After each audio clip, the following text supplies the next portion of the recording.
So today, what to eat to lose fat and gain strength as we age.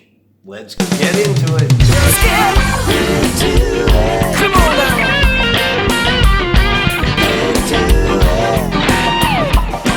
Let's get into it.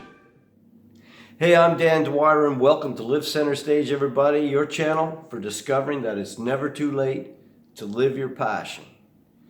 You know, as we age, many of us discover that it becomes easier to gain weight and it seems to be harder to lose weight and keep it off. We need to understand the reasons for this and come up with a strategy to, reverse the process. It's common to think that as we age, our metabolism slows, so we don't burn as much energy. And so if we eat the same as we did when we were younger, more of what we eat is stored as fat. But more recent studies have shown that the reason for storing fat is not so much because our metabolism is slowing, but instead that we become more sedentary, less active, leading to more rapid muscle loss and weight gain, and so we require less fuel. So we got to make every effort to keep moving. Remember that video earlier about walking each day for 40 minutes? Is it a ritual yet? Keep doing it. In my last video, we calculated the daily calories needed to maintain weight and also looked at a method to lose weight with a sustainable, non-dieting approach. And I'll leave the link in the description below so you can check it out. But today I want to focus on how to divide what we eat so that we're getting really good nutrition. Because everything we eat, it's either a protein, a carbohydrate, or a fat, or a combination of these three food types called macronutrients, or macros for short.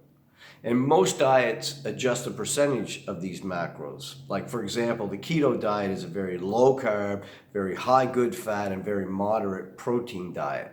And there's many different kinds of diets, and they each have their own benefits. And I always encourage people to experiment. But the main determinant should be, can you see yourself doing this long term? As some diets really limit your food choices. My preferred method is just to get started, don't exclude any food. And then as you become more used to dialing in your nutrition, you can experiment away. So just how much of each of these macronutrients should you have? Well, there's tons of calculators out there on the internet, and they're all very good. But we want to keep things simple. So to get started, just try this. For protein, multiply your weight by 0.7. So if you're 150 pounds, that would be 105 grams of protein. And there's new research showing that as we age, more protein helps preserve muscle. But we'll look at that in an upcoming video. And protein is also the most satiating macronutrient, so it'll help you feel full longer. And sources of protein include, meat, poultry, fish, tofu, tempeh, lentils, beans. Now for carbs, multiply your weight by 1.4 for men and 1.3 for women. So that 150-pound man would need 210 grams of carbs. And we want to focus on single ingredient, real foods like fruits, sweet potatoes, lots of green leafy vegetables. And then finally we come to fats. Fats become a bad word, but it's definitely not the enemy. We actually need fat for many functions, including brain function. So for fat intake, you want to try for 0.35 of a gram for every pound of weight. So again, our 150-pound man would eat 52 grams of good fat a day. And this includes things like avocados, avocado oil, nuts. And of course, many of the protein sources like fish and meat will also include that good fat. So carbs and proteins contain 4 calories per gram, while fat is more dense and contains 9 calories per gram. So if you want to calculate your total calories for the day, you can multiply your carb and protein total by 4 and your fat total by 9, add them all up, and you should be pretty close to your daily calorie intake that we put together in the last video. And don't worry if it's not bang on. We're going to refine this system after, getting familiar with food content, more macros, food preferences. But these values should put you in the ballpark to maintain your weight. And I strongly suggest downloading a free app like MyFitnessPal that will help you keep track as you get used to this system.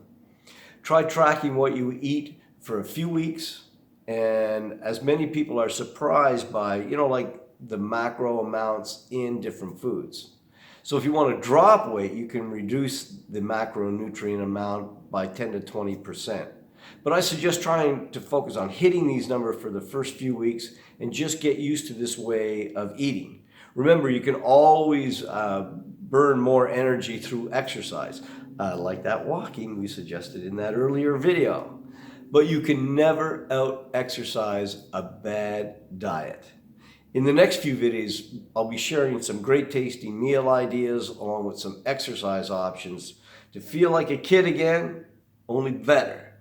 So don't forget, click on that subscribe button and notification bell so you'll always know when new videos come out. And get out there, live your center stage with the performance of your lifetime, and I'll see you in the next video.